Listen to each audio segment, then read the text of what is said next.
Shalom Bapak Ibu, selamat berjumpa kembali dalam program Rehat Renungan Hari Jumat. Sebelum kita dengar firman Tuhan, mari kita berdoa. Kami bersyukur untuk waktu dan kesempatan yang Tuhan berikan untuk kami bersama-sama menikmati dan merenungkan firman-Mu. Roh Kudus bekerja supaya setiap firman Tuhan yang kami dengar menjadi berkat, kekuatan iman kami. Dan Roh Kudus mengurapi kami semua, hamba-Mu yang menyampaikan firman Tuhan, Tuhan urapi dalam nama Yesus. Haleluya, amin. Shalom Bapak Ibu yang dikasih Tuhan, masih berkaitan dengan hari kenaikan Tuhan Yesus. Kita akan sama-sama merenungkan firman Tuhan yang saya ambil dari Kisah Rasul pasal yang pertama ayat yang ke-8. Demikian bunyi firman Tuhan, tetapi kamu akan menerima kuasa kalau Roh Kudus turun ke atas kamu, dan kamu akan menjadi saksiku di Yerusalem, di seluruh Yudea dan Samaria dan sampai ke ujung bumi. Bapak Ibu yang dikasihi Tuhan, ayat ini adalah perkataan Tuhan Yesus sebelum Tuhan Yesus naik ke sorga.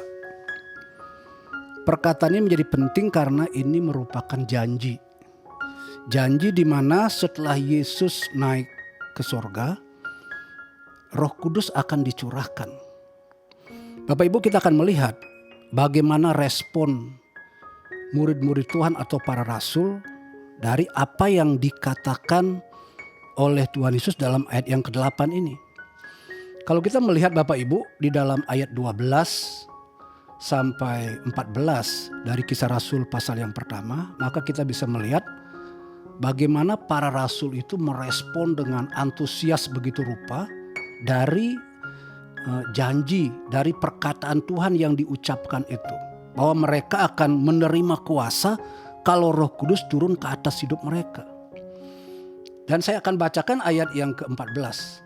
Di situ dikatakan, mereka semua bertekun dengan sehati dalam doa bersama-sama dengan beberapa perempuan serta Maria, ibu Yesus, dan dengan saudara-saudara Yesus.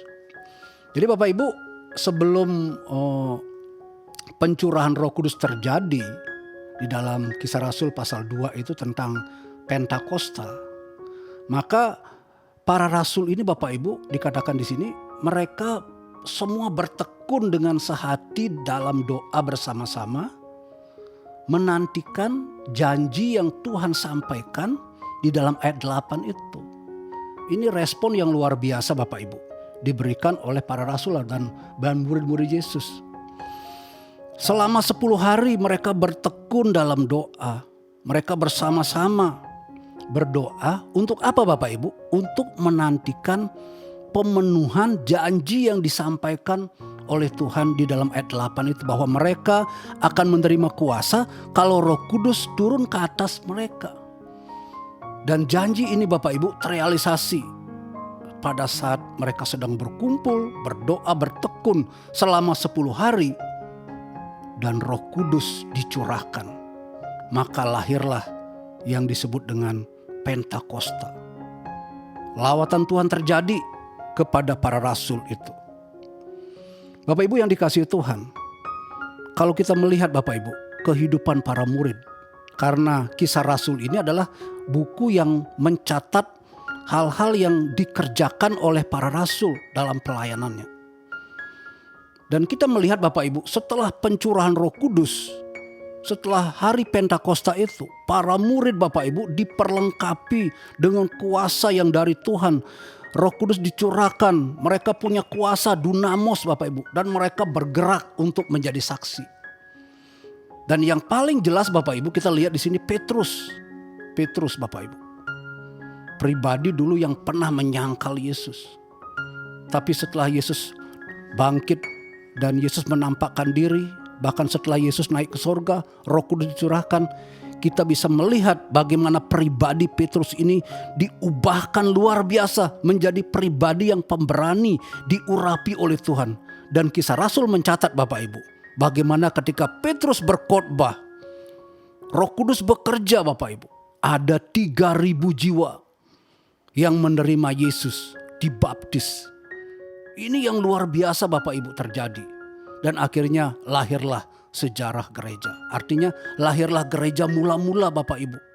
Dari orang-orang yang mendengarkan khotbah Petrus yang diurapi oleh Tuhan. Akibat dari apa? Pencurahan Roh Kudus yang terjadi. Bapak Ibu yang dikasihi Tuhan, Yesus naik ke sorga. Dia menjanjikan pencurahan Roh Kudus. Dalam Injil Yohanes dikatakan akan ada penolong yang lain. Dia tahu Bapak Ibu, gerejanya itu akan menjalani kehidupan di tengah-tengah dunia yang penuh dengan pergumulan, penuh dengan tantangan. Dan Tuhan tahu bahwa mereka perlu penolong, perlu pendamping, perlu penghibur. Disinilah Bapak Ibu, gereja memerlukan kuasa Roh Kudus dalam mengemban misi yang Tuhan percayakan. Karena ketika Roh Kudus dicurahkan ke atas mereka, firman Tuhan katakan, kamu akan menjadi saksiku di Yerusalem, di seluruh Yudea dan Samaria dan sampai ke ujung bumi. Bapak Ibu, tanpa Roh Kudus, gereja tidak bisa melaksanakan misinya untuk bersaksi, untuk memberitakan Injil. Oleh sebab itu Bapak Ibu, pada kesempatan ini marilah kita sebagai gereja Tuhan, sebagai orang yang sudah percaya Tuhan. Janji ini Bapak Ibu, ini janji yang tidak hanya diuntukkan kepada para rasul, tapi juga janji ini disediakan bagi setiap kita yang percaya kepada Yesus Kristus.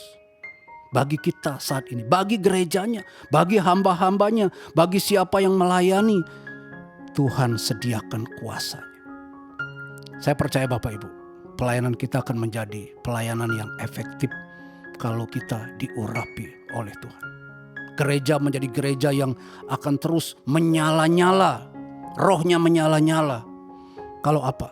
Kalau ada Roh Kudus dicurahkan dalam kehidupan gerejanya. Saya berdoa Bapak Ibu supaya kita menyadari akan hal ini. Sekali lagi, kenaikan Yesus itu menjadi momen yang penting dalam kehidupan kita orang percaya. Bahwa Tuhan naik ke sorga dan dia menjanjikan penolong Roh Kudus. Dan itu sudah digenapkan, sudah terrealisasi ketika terjadi pencurahan Roh Kudus. Bapak Ibu, saya percaya setiap kita yang merindukan kehadiran Tuhan lewat Roh Kudusnya, dia hadir dalam hidup kita. Apapun pergumulan, masalah, tantangan yang Tuhan izinkan kita alami, kalau ada Roh Kudus, saya percaya Bapak Ibu, kita diberikan kekuatan. Roh Kudus menghibur kita, Roh Kudus yang membimbing kita. Bahkan pelayanan-pelayanan kita akan dibuat menjadi berhasil. Karena Roh Kudus mengurapi setiap pelayanan kita. Pelayanan penuh kuasa. Hidup kita dijadikan hidup berkemenangan di dalam Tuhan. Kenapa? Karena roh yang Tuhan taruh itu lebih besar daripada roh dunia itu. Bapak Ibu, rindukan setiap saat kehadiran Tuhan lewat Roh Kudusnya. Minta. Kalau kita minta dipenuhi Roh Kudus, saya percaya Tuhan sediakan Roh Kudusnya untuk memenuhi kehidupan kita. Saya percaya Bapak, Ibu, orang-orang yang hidupnya dipenuhi Roh Kudus itu akan dimampukan untuk menjadi saksi di tengah-tengah dunia ini. Melalui kehidupan kita yang diubahkan oleh Tuhan. Dan juga melalui setiap pelayanan pemberitaan firman.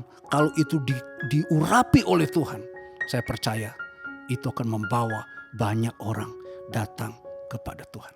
Doa saya supaya setiap jemaat, setiap kita boleh merindukan sekali lagi untuk diurapi oleh Tuhan, untuk dipenuhi oleh Roh Kudus, untuk dijamah oleh Roh Kudus, supaya kita bisa hidup dalam kemenangan, bahkan lebih dari pemenang. Selamat berjuang supaya kita terus hidup dipenuhi oleh Roh Kudus. Amin. Tuhan Yesus memberkati kita.